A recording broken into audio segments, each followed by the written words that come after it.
This is the color wheel. We started out with the supplies, a ruler, colored pencils, or watercolor. I'm going to use a bucket and a piece of tape to create my circles.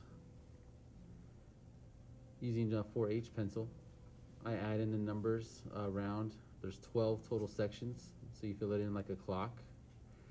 Using points at 12, 8, and 4, you can create the triangle in the center. With points at 2, 10, and 6, you can create the points for the secondary circle.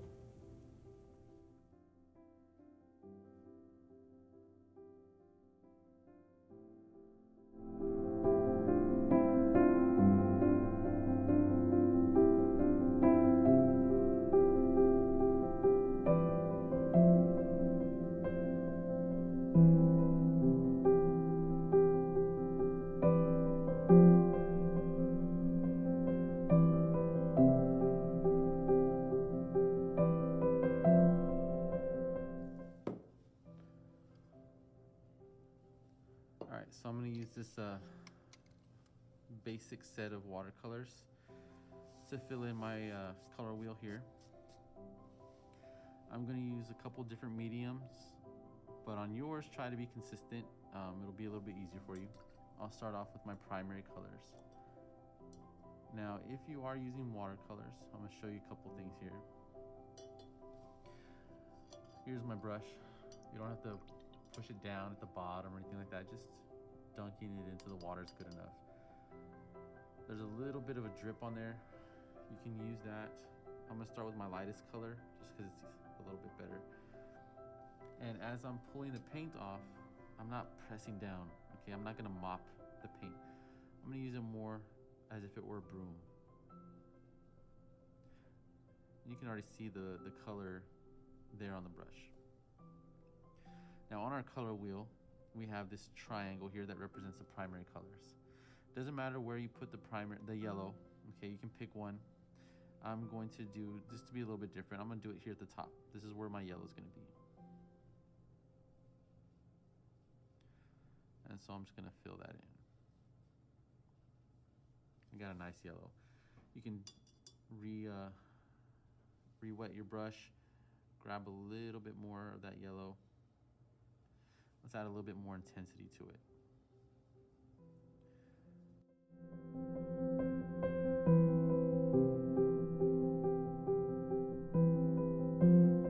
I'm gonna move on to red, and so just rinsing off the brush and grabbing some red. At first, it might come out a little bit pink, and so all you gotta do is pick up some more red, and then you'll get a nice pigment. Okay, so again, any of these two remaining ones can be red, so I'm gonna move over here.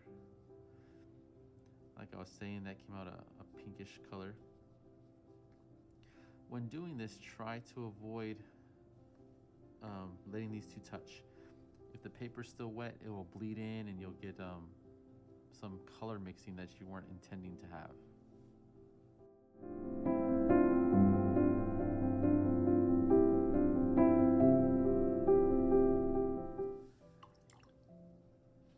Rinse it off, and now I'm going to get my blue. Again, notice I'm not pushing the brush all the way down. Okay, I'm not swirling the whole little paint well. Only grabbing what I need.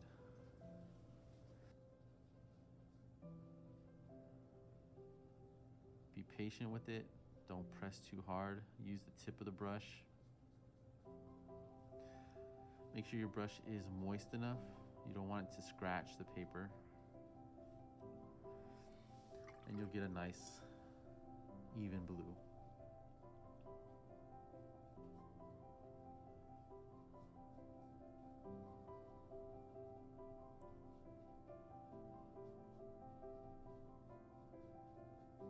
All right, primary colors are done.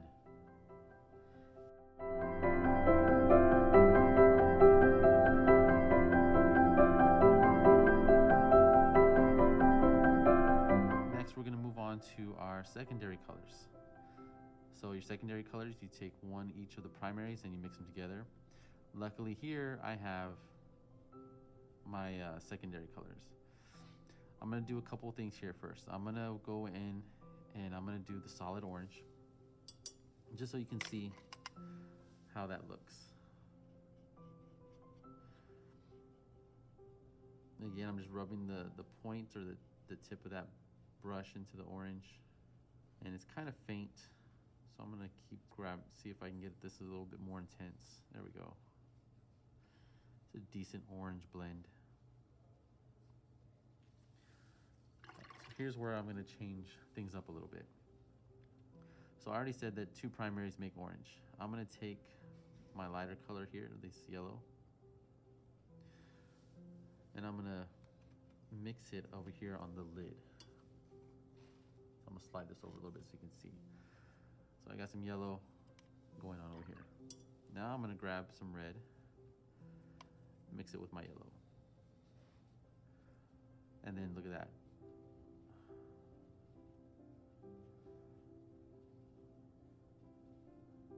So using this very cheap watercolor set, I took some yellow, I took some red,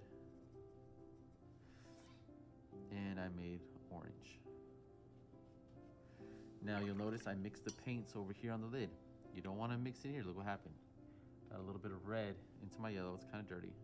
So with a clean brush, you can just wipe some of that off.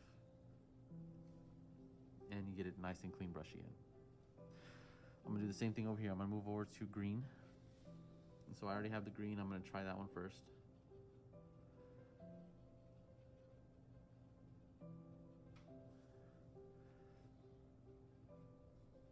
It's a very nice green over here. See if we can make it a little bit more intense.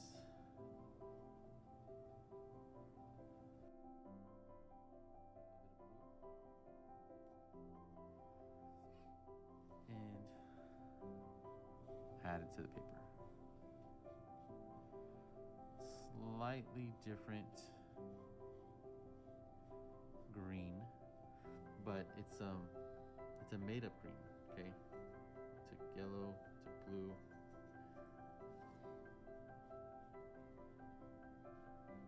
to make our green.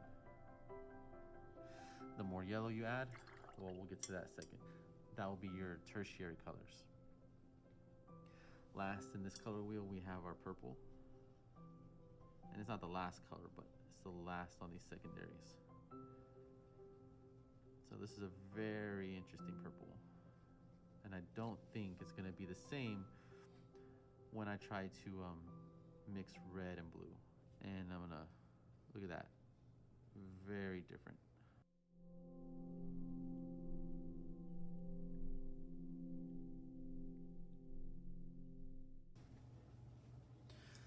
Okay, these are starting to dry pretty nicely. So before I get into my tertiary colors, I'm gonna go ahead and clean off my palette over here. To do that, I just wet it a little bit. Take a small towel and just wipe it clean.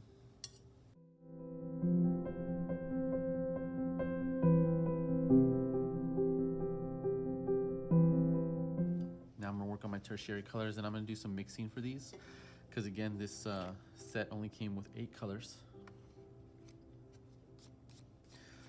And I'm gonna take my primaries and mix them with my secondaries. So I'll start and go with number 1 on my color wheel, go clockwise. Yellow, green, this is gonna be yellow, green. So I'm gonna take my yellow, let me move this a little bit, mix it over here. And make sure your brush is clean before you grab that next color. You don't wanna contaminate your paint wells. And so I'm adding yellow to that greenish color.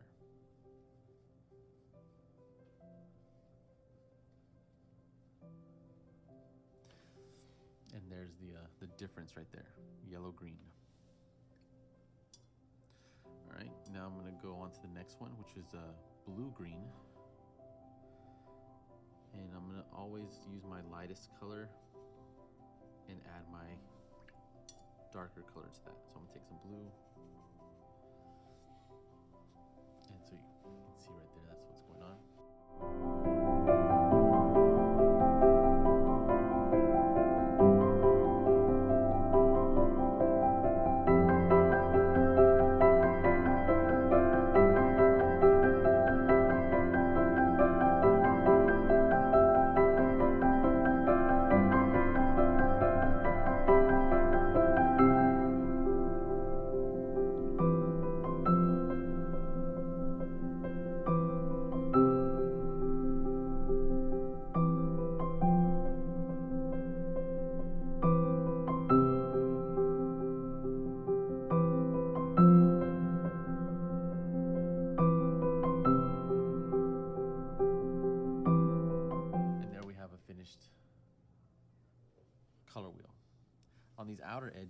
go in and I'm gonna use a mixed brand of colored pencils, just so you can see the difference there. From this point on, try your best. I look forward to seeing what you can create. Be patient with yourself, and if you make any mistakes, don't start over. Just keep rolling with it, and I'm sure you'll come up with something great. Thank you, and I hope you enjoyed this presentation.